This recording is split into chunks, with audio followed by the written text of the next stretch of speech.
but now we have to get started really. So let me introduce the next panel then. And as our keynote here, we have Professor Maryann Feldman of University of North Carolina, one of the leading scholars when it comes to innovation systems, innovation, entrepreneurship, also the winner of the Global Award for Entrepreneurship Research this year. After Maryann's presentation, and it will take like 25 minutes, something like that. We will have comments by Thomas Berglund, who is CEO at Capio, followed by Helene Hellmark Knutsson, who is County Council member. Is that what it's called? Hon är alltså landstingsråd i Stockholm. And followed by Carl Lundvall, senior economist at Copenhagen Economics. So please, Maryann, 25 minutes at your disposal. Thank you, Pontus. So I really look at innovation and entrepreneurship and economic development. And a lot of my work has focused on local systems and trying to understand what differentiates successful places from those places where we make investments and we don't realize the returns.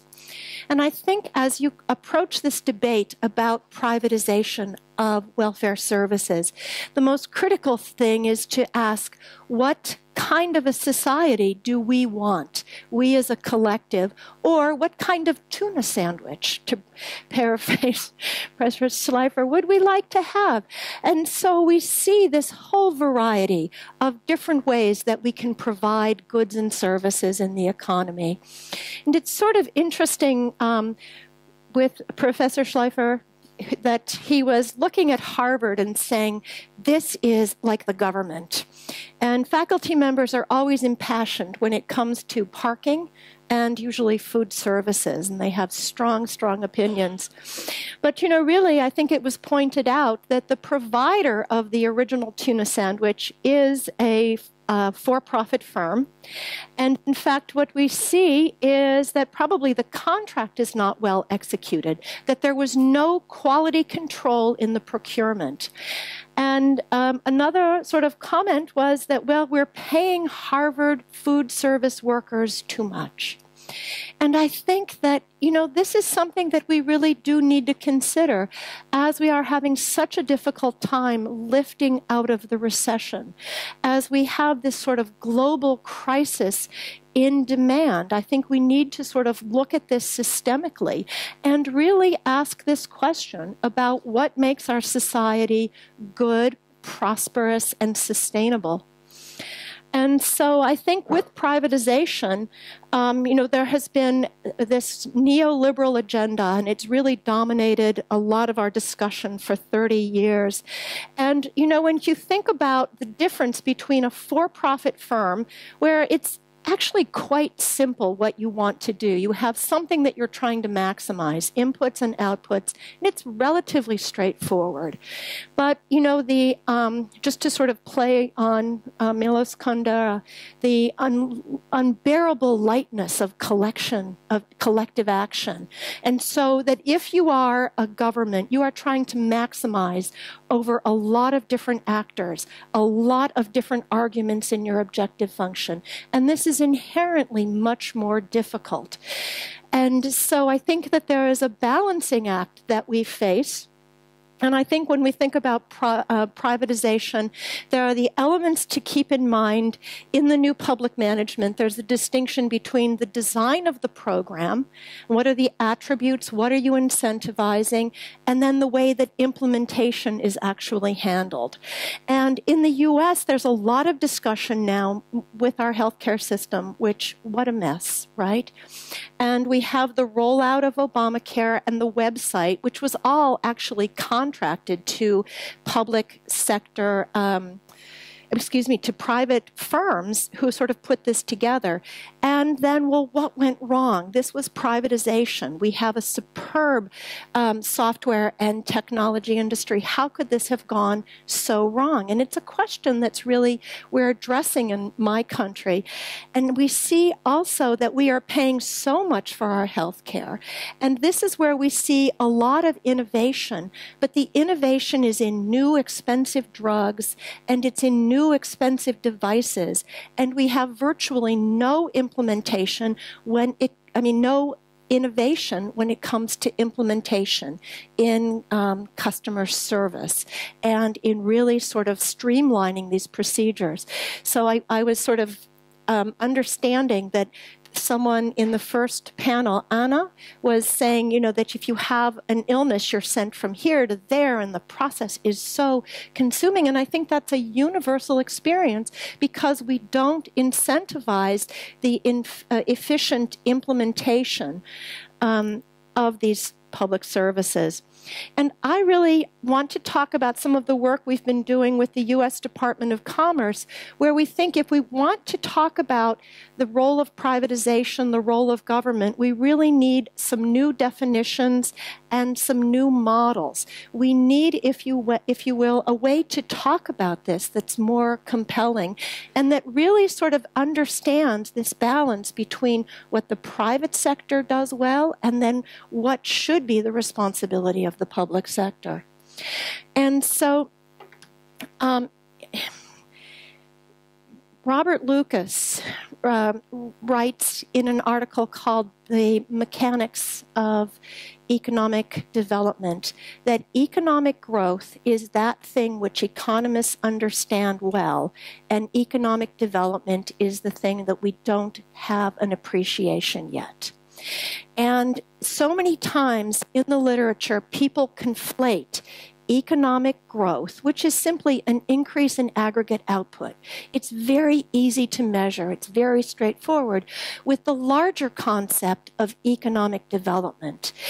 In the literature, Schumpeter talks about a theory of economic development, and he never really defines it in a sort of a way that you can sort of pinpoint. It's on page 15, and sort of that sort of definition that we can hearken back to.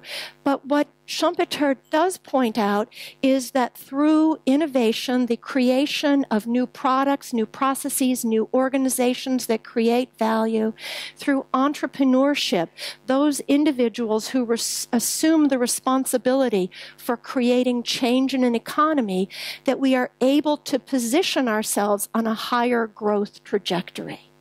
And so that this is the essence of economic development. And so we have been charged by the Department of Commerce to come up with the definition. So I wanted to share this with you because I think also when we go back to what are we measuring, we measure inputs rather than outputs because, well, inputs are something we have control over. We can quantify them. But then when we invest in economic development projects, what are the outcomes, the long-term outcomes? How do we measure this? And I don't think we have a compelling way of doing it. And as a result, we end up going back to those things that we can easily measure. And so this is the sort of where I'm from, North Carolina. This is what it looks like this time of year. But it's also this very curvilinear path, right?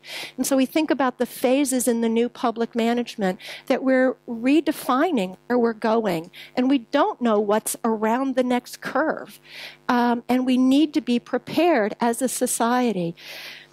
So, defining economic development. And so, the definition that we've come up with is really influenced by Sen and his idea of development as freedom. And he argues that in a society that if you have the ability to take advantage of your innate capabilities, then you have freedom. And so we argue that economic development is the expansion of capacities, and these capacities that contribute to the advancement of society, and that really these capacities then allow economic actors, either individuals, firms, or communities, to realize their potential. When we want to think about how we're going to measure economic development, we keep saying that, well, we should be looking for a sustained increase in prosperity. And here what really matters is the distribution of income within the society. And then also the quality of life. So arguably many places now have high rates of economic growth, but they're sacrificing quality of life. And those are trade-offs they're making, but they're not long-term sustainable. And that really the things we should be looking for are innovation, lowering transaction costs, and then thinking about who is able to achieve a certain outcome with the lowest transaction costs. And then also maximizing the utilization of capabilities, and then always keeping in mind that it's the responsible production and diffusion of goods and services. And so we've written this up in a paper that I'm happy to share with you, and there's been sort of a one-page definition that we've come up with, because we think that we can only advance this discussion by having a definition. And then once we define it, well, really the way to promote economic development is to have effective institutions that are grounded in norms of openness, tolerance for risk, and appreciation for diversity. And also that there's got to be a confidence in the realization of mutual gains for both the public sector and the private sector. If we don't have that, we won't have economic development. And so also, and again, you know, the literature increasingly is finding that in many places we have high levels of economic growth, but we don't have these increases in the quality of life.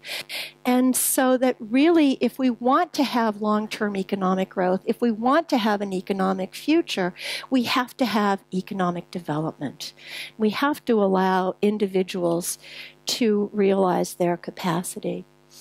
And so, you know, I just feel as an economist I must show you a chart.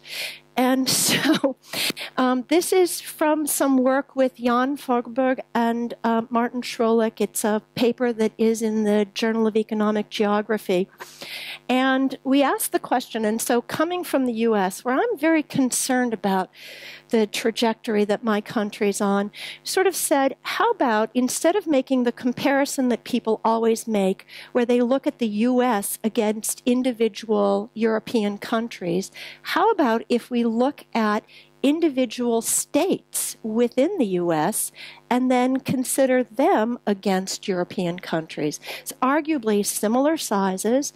The European Union is an economic union, as is the United States, and you do have some latitude and degrees of freedom, some experimentation.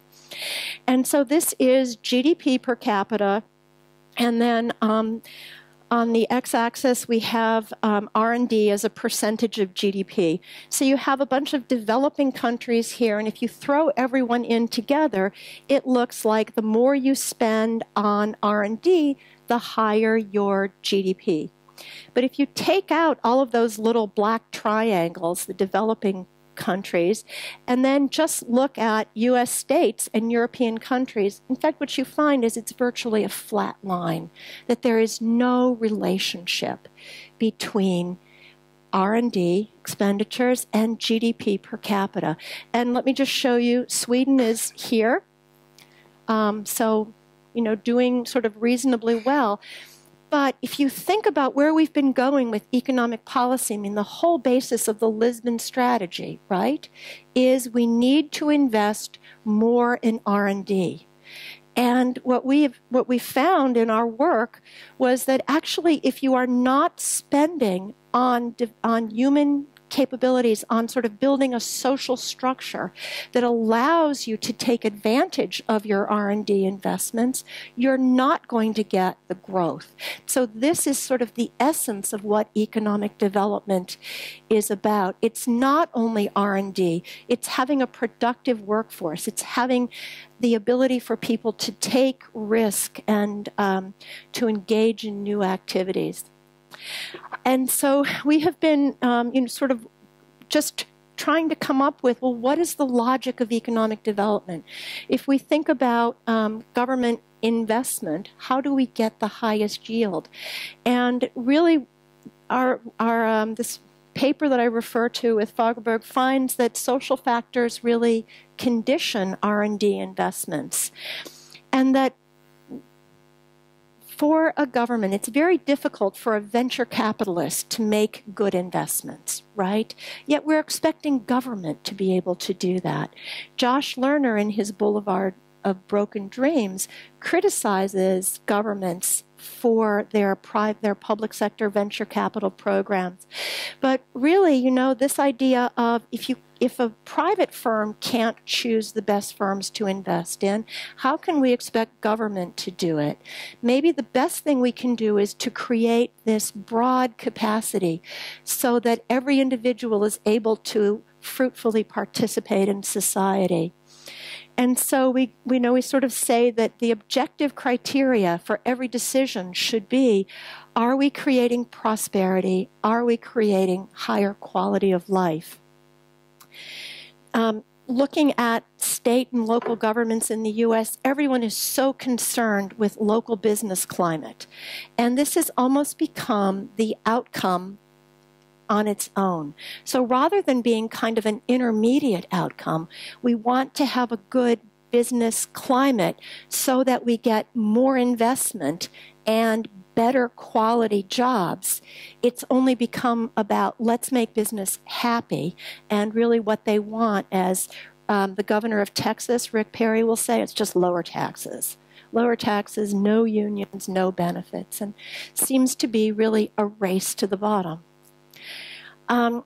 Okay, so I couldn't resist. And so, so much of the privatization of education and the way that we're seeing the tuition rates rise is predicated on an economic logic, which says that individuals should be willing to pay more for their education because they're investing in their human capital.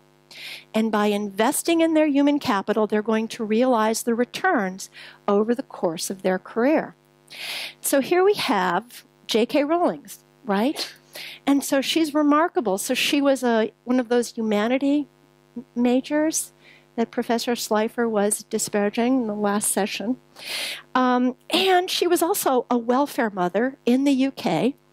And she had sort of a vision. She was well educated. She had an active imagination.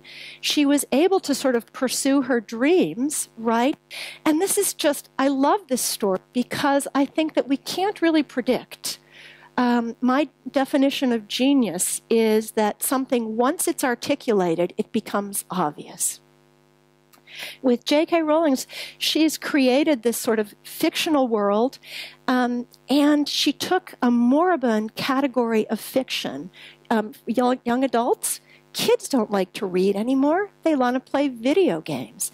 And in fact, she proved them all wrong. I mean, she has really created, well, I think she's the wealthiest woman in the UK right now, wealthier than the Queen.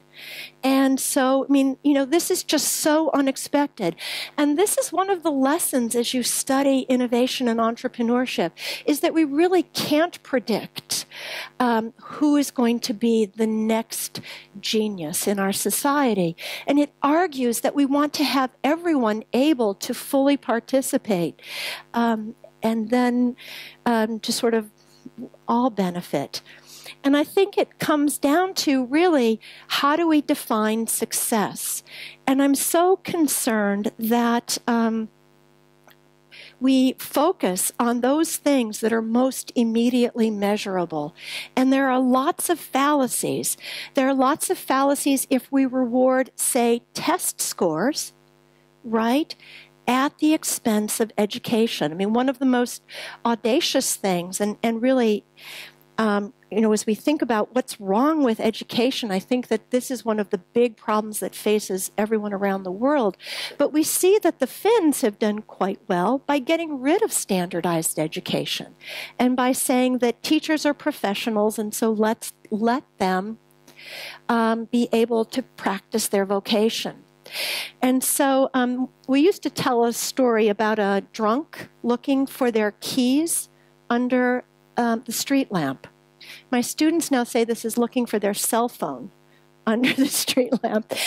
But, then the story is, well, someone asked the drunk, I'm helping you look, but we can't find your keys under the street light. Why are you looking here?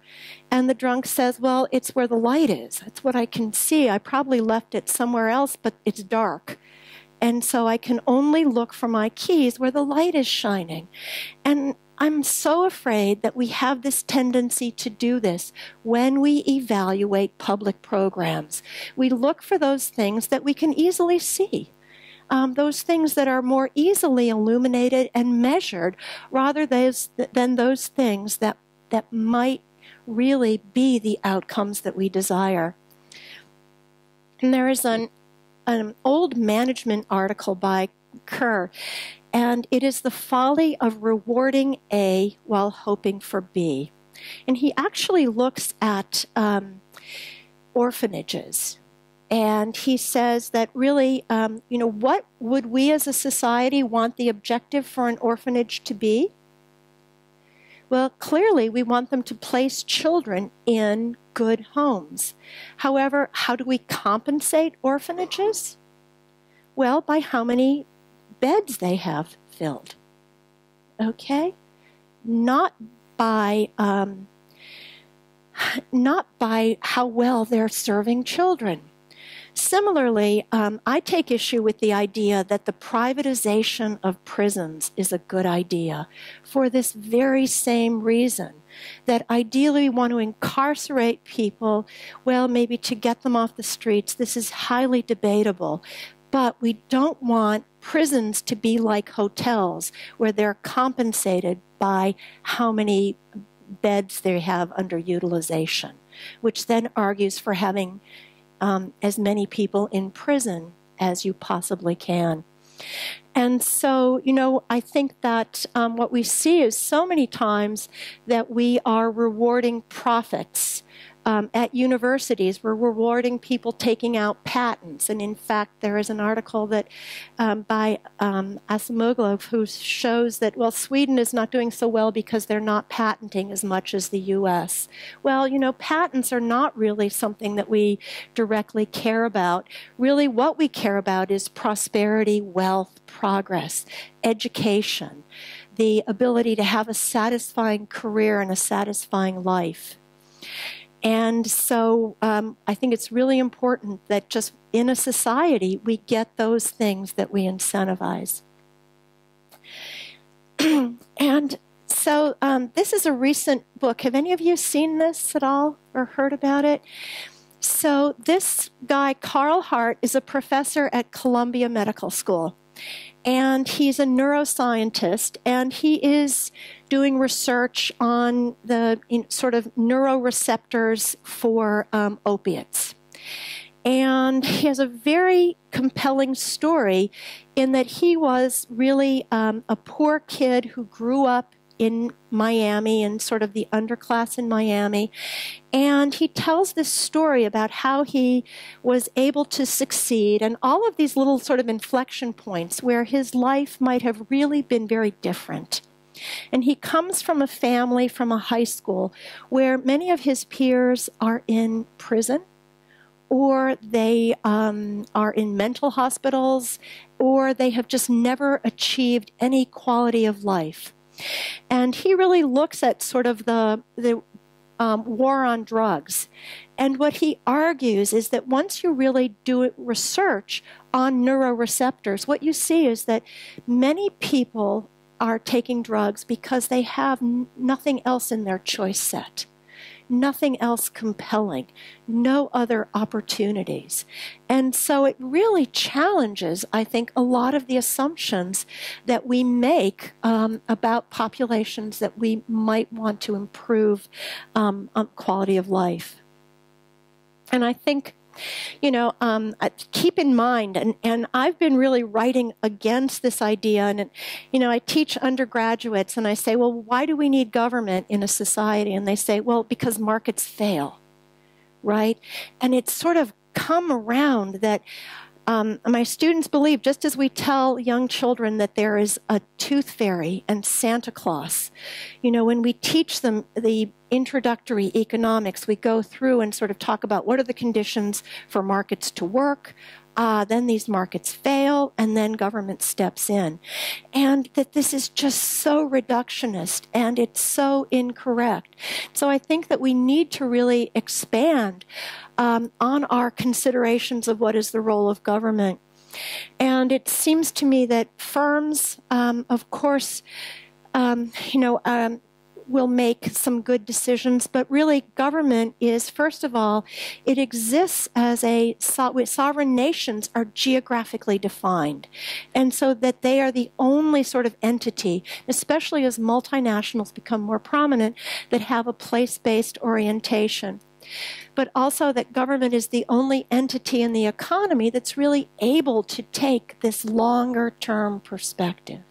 And so private firms are always worried about their profitability, but government has more latitude as a vehicle for collective action.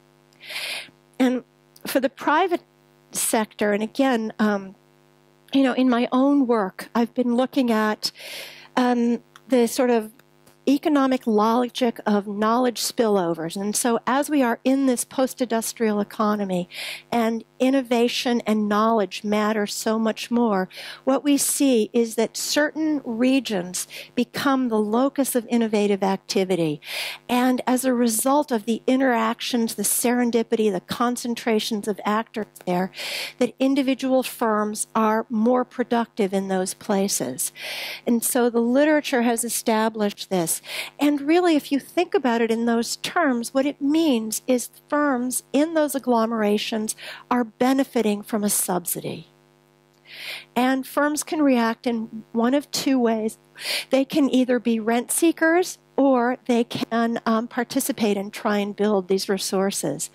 And so I've been looking at the importance of these individuals who are local champions, who decide that they have an attachment to a place, and who really engage in, I think, more enlightened capitalism. So privatization, again, it's sort of justified for a variety of reasons. I think we have to be concerned about the, sort of moving too far, that there is a tendency for economies of scale to favor monopolies.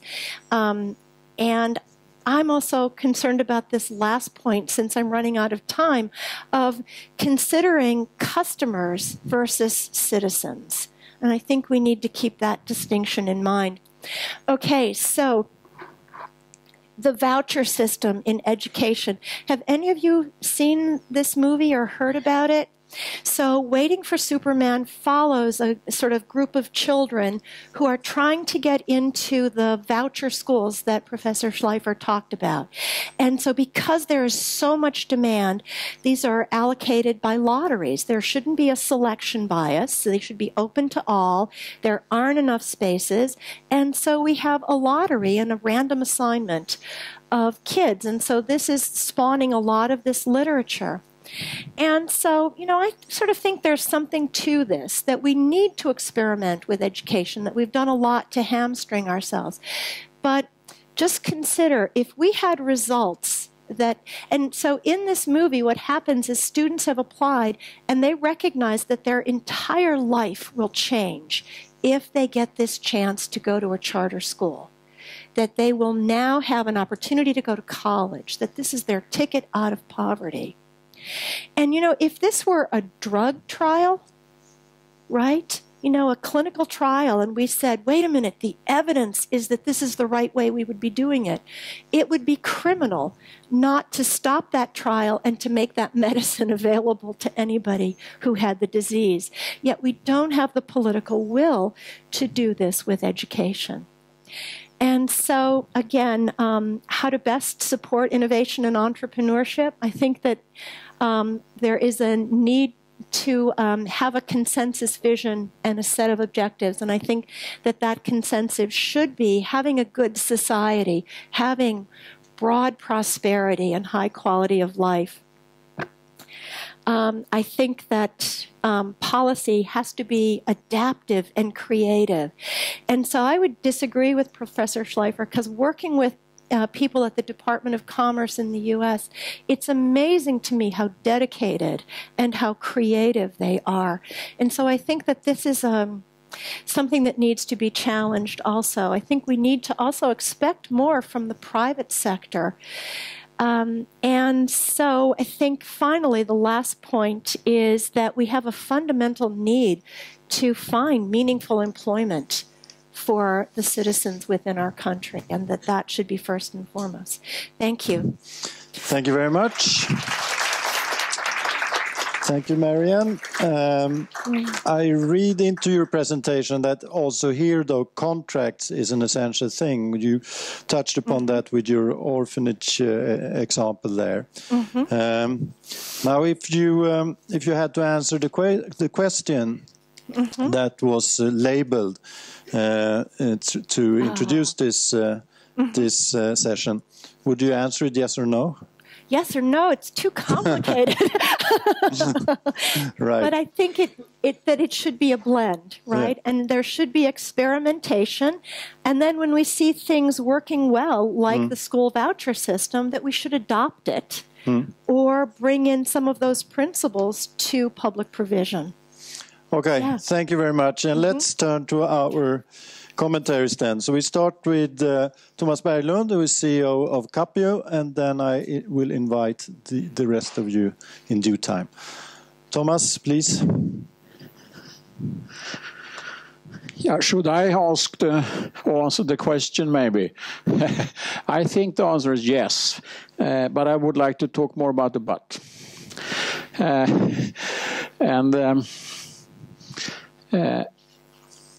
I think there's a bigger difference, and this is my favorite theme, between good and bad management rather than between public and private management. I would say that there's a wider spread within each of the sectors between good and bad than the average is between the two sectors. There are a lot of private service companies badly managed, and there are a lot of public services not so good managed. And I think that, but I mean, as all of you economists refuse to research on the micro thing, I mean, how to manage within a system. You just want to talk about the different systems and if there's a key under the lamp and so on. But if someone puts some energy into understanding what makes an organization tick, then we would find a lot of good improvement of both public and private organizations. And as I'm a fairly old person now, I'm very convinced, at least in Sweden, for my whole life, and I would say for most of your lives, there will be a balance between public and private that is more in favor of the public than the private. I mean, in healthcare, where I happen to be now, that's about, 15% private. I don't see that that's going to change to 85%, not even within 50 years. So, I mean, we need to find mechanisms that supports good management in both public and private organizations. And I think the fundamental change there, and I was in a seminar this morning where a very intelligent person from France described how the healthcare system was managed top-down in France, with more and more complexity because there are more and more different type of demands and restrictions being put on healthcare as well as on anything else in life. Just think, he took the example of all the restrictions on car manufacturing and the noise and the fuel and the environmental, and it should be soft enough to not kill people, and I mean the electricity or whatever fuels, and I mean millions of aspects. And it's the same with healthcare. And of course you can't manage your service. You can manufacture a car in such a very complicated organization, but you cannot manage people in a matrix with 7 dimensions. That is not possible, and that is a bit what we try to do when we try to manage and organize services, whether they're public or private, in the old-fashioned way. That was relevant when people didn't know how to write or read or count. So then you needed really to tell them to move left, right, forward, back, 2 steps, and so on. But now, I mean, you can say a lot of things about Swedish schools, but we are good in one thing. We teach students to cooperate and work in groups. And that is what local management is about. So despite all the bad tests, and I'm actually a strong believer in that we should perform better in those tests on how to, in math and so on. But that's a different story. That is maybe for a guy there to answer how they do in their schools. But when it comes to cooperation, we are actually a bit better off than a lot of other countries, at least within Europe. So there is a potential, but then you need to build organizations bottom up. I mean, healthcare, if I stick to that, healthcare is not there. Neither for politicians to have something to do, nor for private equity people to make money, neither for big head offices to preoccupy themselves with, nor for unions. Healthcare is there for patients. So the only way you can build healthcare and any other service, I guess this is also the reason why the sandwiches in your university were not very good. It was not built from the in that case not the patient, from the professors and the students' point of view. If you build from the patient's perspective and think about the group who's going to take care of the patient, that adds value and meaningful occupation to the people around that patient. And then you can think about the support these people need in order to perform their duties. And always you would find that the support needed is a lot less than the people in the head office believes. And that's why this changes so slowly. So that's my answer. Yes, privatization is good, but it's even more important to that someone like you research more on how, on the micro level, not on the macro, how to organize modern, well-educated, group-oriented people to work together to provide good services. Thank you very much for those interesting comments, Thomas. Well, that's a polite way to say it was bullshit. Not at all. Trust me. Let me ask you, when it comes to, you said, how do you make organization tick? And how do you do that, really? What is your point of view there? Do you need competition? You need variety? It helps, of course. It helps, yeah. I mean, I wanted to be a bit controversial, say it's more important to change bad management to good management. And then, of course, that change will be sped up and supported by privatization, because that brings in competition into the system, and competition normally helps people to change slightly faster than they otherwise would do. But there are a lot of conservative private industries in the world. Don't forget that. Thank you so much. And let's go to the next commentator then, Helene Hellmark Knutsson. And remain there, please, Thomas. Right. And bring I thought I was released. Not yet. Helene Hellmark is landstingsråd in Stockholm, and if you have the English title, you may present yourself in English, but I don't have it for landstingsråd. It's a county council commissioner. Oh, I was close. Okay, thank you. It's a very nice title. But I am an oppositional leader, so I don't have the power even if I have a very nice title in English. I would like to start to answer the question as well, and I would like to say no. No, not necessarily, because Stockholm County Council has the highest share of private providers in all Sweden, private providers in the healthcare system. We also have the highest share of R&D within healthcare in Stockholm. We have like 50% of all that is in Sweden, and we have a high level in Sweden. Even though we have the last years lost 8,000 employees in the life science sector, and we also get slower and slower implementation of new technologies and new methods, both medical and operational. So I think you need to have a system that provides innovations in a different way, and we don't have that in Stockholm. So it doesn't help if you have a high level of privatization in the healthcare system. You also have to have a system to support innovation, and we don't have that in Stockholm. And I will just point out a few things that I think is very important that you do. First, the payment system. Today in Stockholm County Council, this is not supporting innovation. We need to find a way to follow up and compensate results instead of production volumes, and instead of detailed monitoring and regulation, and that's what we have today, and that does not support innovation. And we also have to see innovation as an investment, and see that today innovation can be tomorrow productivity, and I think that often today innovation sees only as a cost. And when you said that this should be, the government should have this long-term perspective, I would say we have one-year budgets. So I don't think we have this long-term. And that is a problem, I think. We need to find a role when we can see innovation as an investment as well.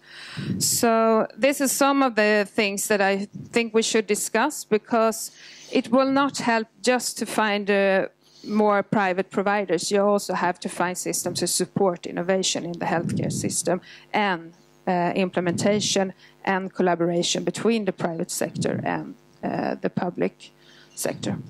So, thank you very much. But again, then we are back to how contracts are formulated when it comes to innovation, cutting costs, efficiencies, and those aspects, because that's where the key is to some extent. It's one component, at least, in this producing more of innovation.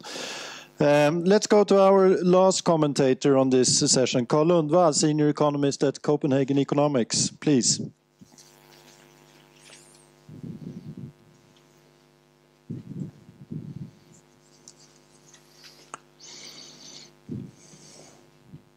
Hello, Thomas and Helena. Can you hear me? Yeah. Same question to me, or I have some comments also to Maryann's presentation. But start with the comments, and I may come up with some other questions. My answer is yes. Yes, I read your paper yesterday, Maryann. There, over there. Hello. And I discussed it with a few colleagues, and we found it very interesting. Mike. Okay, we found it very... I can hear myself now. We had several reflections, which I will shortly tell you now. And the first thing we discussed, that was a little bit struggling with the definitions, and then the economic development thing. And then we tried to describe it ourselves, your definition. And we tried to put it as simple as possible.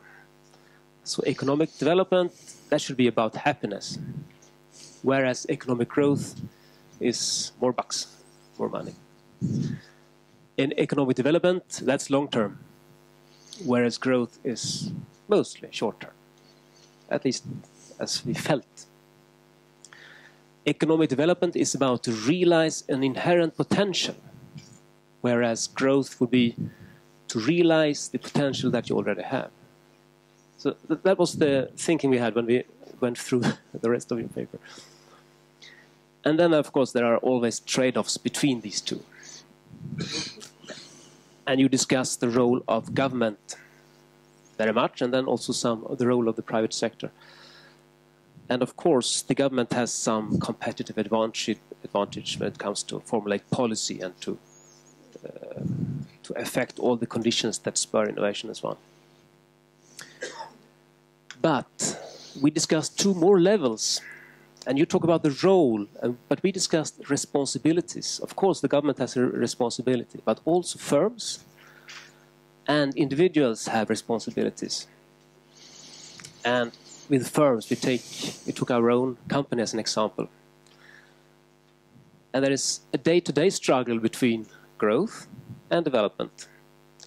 I can debit a few more hours for a client, or I could spend these hours attending this conference and to learn something in order to tomorrow or perhaps the year after being able to provide a product that I would not otherwise be able to provide.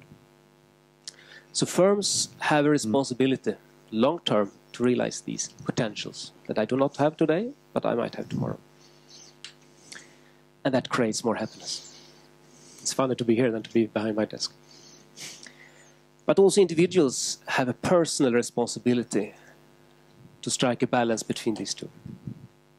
And I remember when I was training in Göteborg, and when the Handelshögskolan, the School of Economics in Göteborg, was inaugurated, a man called Percy Barnevik, that some of you might know, he stood there on the balcony and told all the newly graduate students that, okay, you're now about to find your first job, but don't care about whether you're getting 16, 17, 20 or 25,000 in salary. That's completely irrelevant.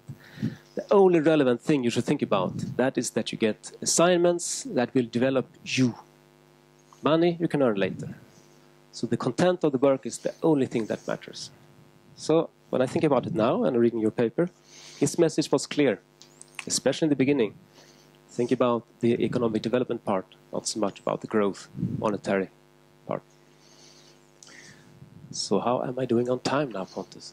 You have 2 minutes more. If you would sort of, or what would the lessons be for the public sector and privatization and those things when you, I mean, having this first outline that you did, what can be learned? Well, I introduced the 3 levels of responsibilities. You got them now. Let's go back to the government. And what I'm interested in and what appears a bit in your paper, but I think is very important, and also the background for a company like Capio, that is public procurement and how it is managed. And I think it's an underutilized policy tool. It constitutes 1/3 of GDP in Sweden. And it is spent in a way that contains little innovation. Few innovations are purchased by the government. And you could then pose the question, does it have a difference if the government purchases yesterday's products instead of tomorrow's products? It's 65,000 kronor per every person in Sweden. Does it make a difference? And I think the answer is probably yes. And in Sweden, most people would conclude there is too little innovation. And from my research, or what I've been conducting for the last months, I see 3 problems in Sweden why there is too little innovation in public procurement. Number 1 is the risk thing. Public procurers do not really dare to procure new products. There are risk minimization strategies to purchase what you already know. And the second problem is it's very hard to know actually in what areas procurement of innovations would work. You don't know what is out there to be procured. And the third problem would be you don't have a clear picture of the priorities within the public sector. What do we really need? So problem 1 is risk. You don't dare. Problem 2 is you don't know what to buy because you don't know what there is. And problem number 3 would be, what do we really need? And the third problem appears sometimes to be a very strange thing. Of course you know what you need, but the public procurer, usually in Sweden, sit in an organization very far from the person that would actually use the service or the product. That is a problem. And all these 3 problems can be solved, and there are success stories from some other countries where they have dealt with these 3 issues in turn. It's not easy, but the public procurer has a key role here. Mm-hmm. In terms and of to resources know and to get to know how these problems are solved, you have to contact Copenhagen Economics, and they may provide the answers, I guess. For free. Maryann, please join your commentaries here. And would you like to make any remarks with regard to what has been said now? And then we open up for questions. Yeah, thank you. Those were really nice comments. I appreciate it. And so I think, Thomas, you're absolutely right. You know, it's just sort of good management versus bad management. And we see examples of both. I think that there is a lot that goes on within business schools, and there are lots of consultants who look at management within private firms. But I don't think we've studied this well enough within the public sector. Then you mentioned also the sort of cooperation, and I thought, boy, that's so different than what I hear is so much emphasis on competition. And, you know, that this is really to our detriment, this idea of competitiveness, which seems to be a preoccupation, at least in my country. And Helene, I know these one-year budgets, right, and how constrained you are. You know, I wanted to mention that looking in sort of Forbes magazine comes out with its list of billionaires, and there are 3 in Sweden. And so these are the entrepreneurs behind H&M, IKEA, and then Tetra Pak.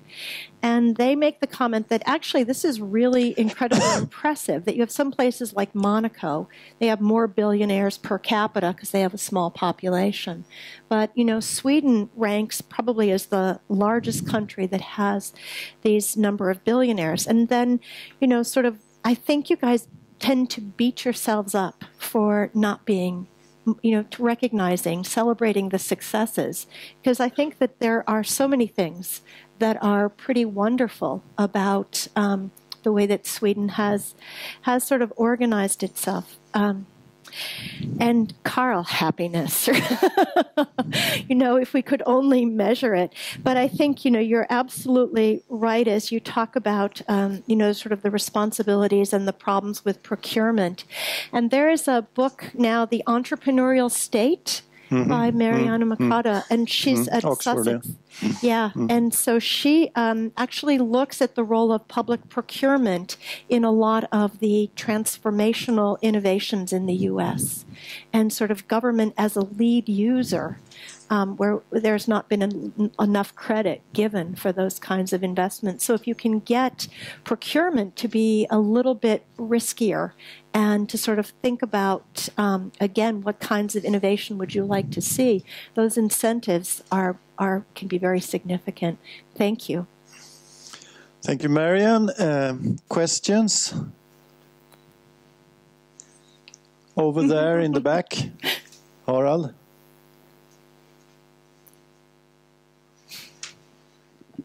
Hi, I'm Johanna Adami from the innovation agency Vinnova. I have a question to you,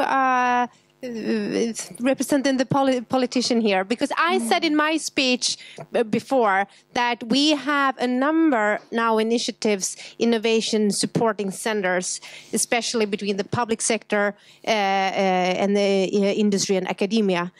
A number of examples also here in Stockholm. So then I wonder, how do you foresee a change or development and so in the innovation supporting system as it is today? Perhaps you're right, we shouldn't beat us up like I did. I just want to take another stand in this discussion. But of course, there are good examples and that you can find of procurement and also innovation and collaboration. But it's always projects that you do. You haven't found a whole system that always provides innovations, and see that you also have a big faster implementation of new products, for example. And I think we need to find also systems for the, I would talk about the payment system, but we also have this individual that you support people working in the healthcare to find the time and also the happiness to create in the local, with support from the local manager, to find new ways to work, new methods, but also to try new methods. So I don't think it's just a question of us as a contractors. It's also a question of how you have the culture and how you organize the work and how you support it with the payment system and then also with the measuring system. That I think is important. Thank you, Helene. There's a question there. Okay. My name is Jan Sandström. I'm in favor of privatization, but I'm really scared about the US system. Because there are more surgical procedures, more cesarean sections, more diagnostic tests carried out in the United States, which makes the healthcare costs enormous. So try to avoid the mistakes made in the US. Okay, I think we can agree to that, all of us. So anyone who likes to comment? Then there is a question over there.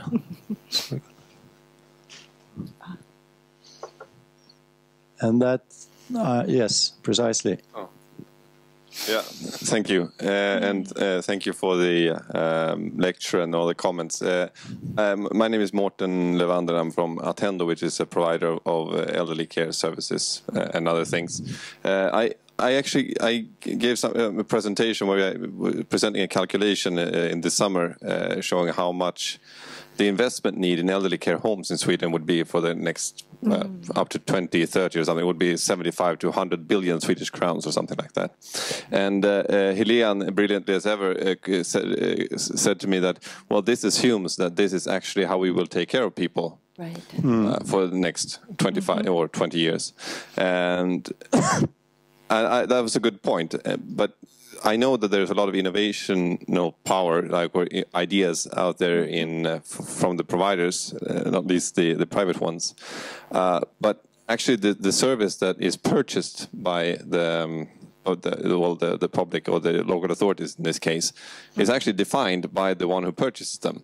So the innovation has to somehow get into the purchasing side, and also in many cases actually into the laws. And do you have any thoughts on how that process would work to get you to redefine the service that you're actually purchasing, even when the innovation is out there? Anyone who wants to pick up that thread? No, very interesting, and I think important question, right? And so it really comes down to the decisions that we want to make as a collective society. And so, what should the quality of life, what should someone's, sort of last 10 years of their life look like? And it's a discussion that people really don't want to have, to consider. I mean, back to the U.S. system where we are just insane, really, when it comes to healthcare. And, this discussion is just sort of mind-boggling and amusing at the same time. But, we sort of, when President Obama wanted to introduce the idea of people making good end-of-life decisions, that was termed death squads, right? And that was sort of very, very negatively perceived. And so I think that, to offer sort of a full set of menus, and when you say, well, it should be part of the law, boy, that makes me, a little bit nervous, yeah. Sometimes, yeah. Mm-hmm. And it limits the choice set, right, rather than expanding it, which that is a big issue, really, and I guess we can. Would you like to say? I mean, in general, I'm talking about elderly care. In general, of course, if you restrict the tender process by by stating the inputs you have to need or you have to use. That, of course, restricts the area for innovation. But if you define what you want to buy in a more an output type of context, then innovation starts in service activities with people doing the daily work. So if you, again, I'm back, because I've been in this for 30 years, I've learned at least something. If you organize yourself in such a way that the people who provide the daily work can impact also development of daily work, that drives innovation. And recognizes the needs. Yeah, and you people are smart. Precisely. And if you don't have too much stuff on top of them, they can actually have an impact. I'm sorry, now we have, Thomas, you may have found an economist that looks at the management level here. We Thank you. It's 1:45. We have to stop here. Thanks a lot. A big hand to Maryann, Thomas, Helene, and Carl. Thank you so much.